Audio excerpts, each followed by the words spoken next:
everyone, it's me from Plant Nation. Welcome to the channel. Thank you so much for spending your time watching this video. If you're new to this channel, this is where I talk about the care, propagation and everything to do about plants. It's also a channel where you're most welcome to pop your tips on how you take care of your plants in the comment section. Also, it's a channel where we can all share our love and joy with our plants there. So today I'm going to talk about Peperomia and the care and how to maintain Peperomia. I have quite a few varieties here.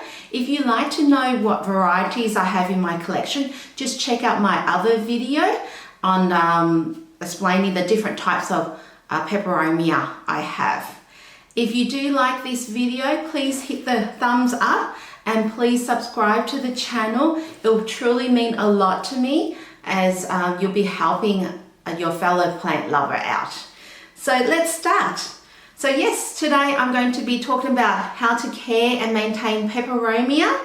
I love Peperomia. The reason for that is a very compact plant, very easy to take care of and quite water tolerant. Well, drought tolerant, I should say. So let's start. So first of all, with watering, just the main part is to be very careful with not overwatering these plants. The plants rather be a little bit dry rather than being overwatered. It's quite prone to root rot. So I try to make sure that my plants are completely dry before I water the plants again. And how I check if the plant is dry or not is that, first of all, you can see sometimes the leaves will droop down. So for example, this one here is a Peperomia Moonlight, and I can tell if it needs water if the leaves are actually drooping down like this. So sometimes you'll see the leaves droop down like this. It means time to water the plant. Some of them are a little bit harder to tell. Something like this, which is a string of turtles, if I can grab it. One moment. This is a string of turtles there. So this one here, how I check is that I squeeze the leaf. If it feels a bit soft, then I'll water it.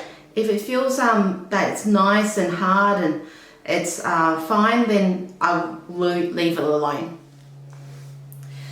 So with watering, I just use Melbourne tap water. I don't use filtered water on any of my Peperomia. I find that they don't develop brown leaves from tap water. So with watering, I tend to actually water my Peperomia by bottom watering.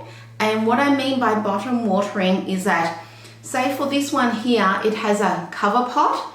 So I'll take the plant out.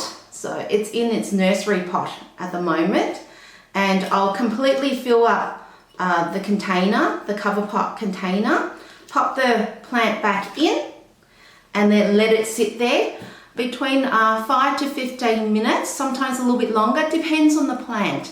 So some plants, if they're small, sometimes they may take faster to water. Some plants are larger, may take a little bit longer. Depends on the medium also that the plant sits in. So once the plant is in there, for me to check if it's been watered properly is that I pop my finger in and see if the top is a little bit moist. If it's moist, then I'll take my Peperomia out, pour any excess water away.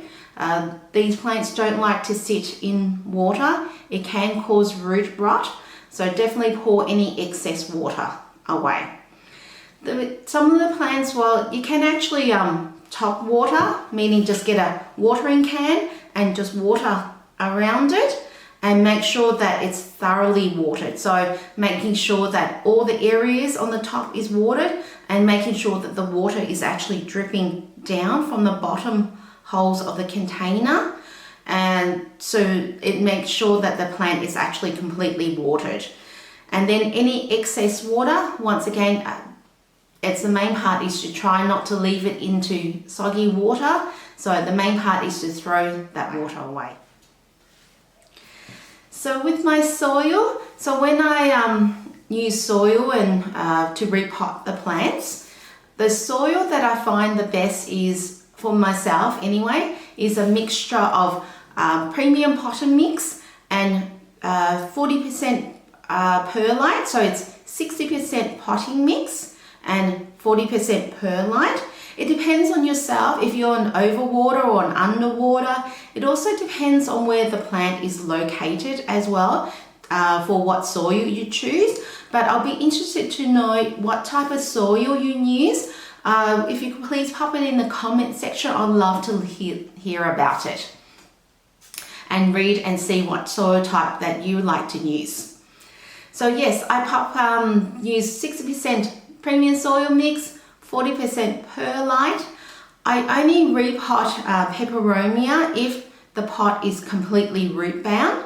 I find that repotting Peperomia too early, it actually slows down the growth of the plant, and also it damages the plant. So I tend to only repot it when it actually requires. Hopefully generally before spring, so probably about a week or so before spring. The main part is that I just don't want to disturb the roots, and if I was going to repot it, I would only go maybe probably 1 pot above, or maximum 2 pots size above. I wouldn't go anything larger than that because it's more likely that the remaining soil will contain too much water and once again be a cause to root rot.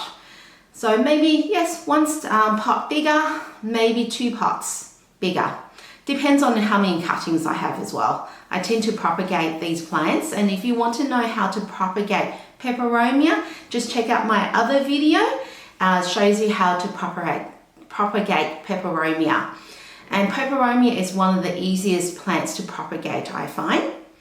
So yes, that's how that's the soil I use. And fertilizing, well, I tend to fertilize when in the growing season and when the plants, I see they continue to grow.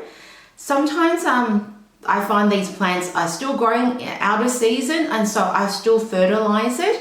And I tend to these days fertilize when I water the plants. So I would tend to pop in maybe a quarter of liquid fertilizer in the water and use that to actually water the plants.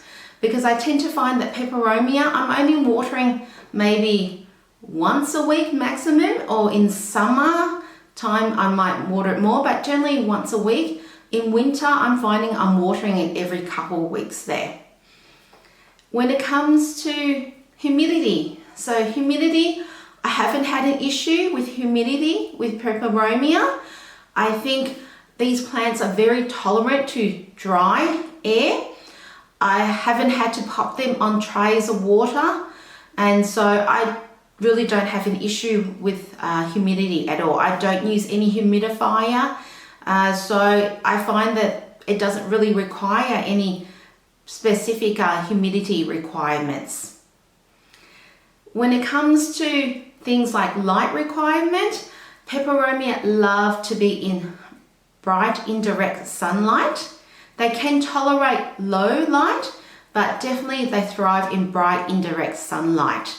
And how I tell if my Peperomia is in bright indirect sunlight is that if it's an area where I can actually see the fine details of my hand, so if I have no artificial lights on and I can see very fine details, and it's for the majority of the day, my Peperomia is sitting in bright indirect sunlight. Peperomia love to be in bright indirect sunlight. They can tolerate like low light, but it just means that the plant may not grow as big or as quickly. So they do love bright indirect sunlight. Most of my plants sit on a shelf that has an east facing window. I find that they love it there. Or it's my Peperomia string of turtles, which is more like a succulent type, that tends to sit on my south facing window. But if it comes to summer, I'll probably move it a little bit further back, just in case that the tops of the leaves burn. I'm not sure where you put your one there, so it'll be great to know where you pop your Peperomia and where you find that they thrive. I also put some on my north facing window. The reason for that is that I've ran out of space on my east facing window, so it has to be there. I might rotate the plants, once every couple weeks to the east facing window, but so far I haven't had an issue with popping it on north facing window because they do actually grow in a moderate indirect light condition. Definitely not direct sunlight. I would never pop the peperomia on direct sunlight. The reason for that is the leaves can actually burn, and I don't want to get brown edges on my peperomia. It would be great to know where you pop your peperomia. It's interesting to know like around the world where people pop and grow their plants. It just fascinates me. So it'd be fantastic if you could just pop it down in the comment section. Now, when it comes to things like pests, I haven't had an issue with pests. I haven't had any mealybugs or spider mites there. I think they're quite pest resistant. If I do find a pest, like if I do find mites, then I would isolate the plant and probably get an alcohol swab and just try and kill the insect myself. But honestly, I haven't had any issues with pests, so that's a good thing about peperomia. I think they're actually very pest resistant.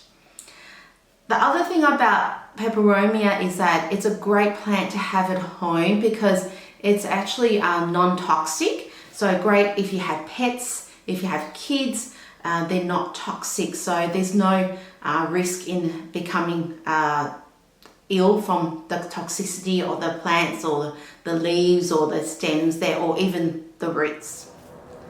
So that's all I have about the care of peperomia. If you have any tips and advice on how you take care of your peperomia, I'd love to hear about it. So please pop it in the comments section. And thank you so much for spending your time watching this video. If you want to know about the propagation of peperomia, check out the other videos and also check out the other video on the peperomia that's in my collection so far.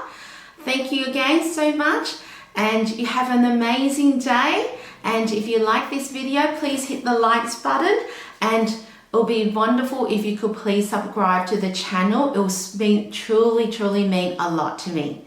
So you have a fantastic day, and I'll check out and see you guys next time. Bye.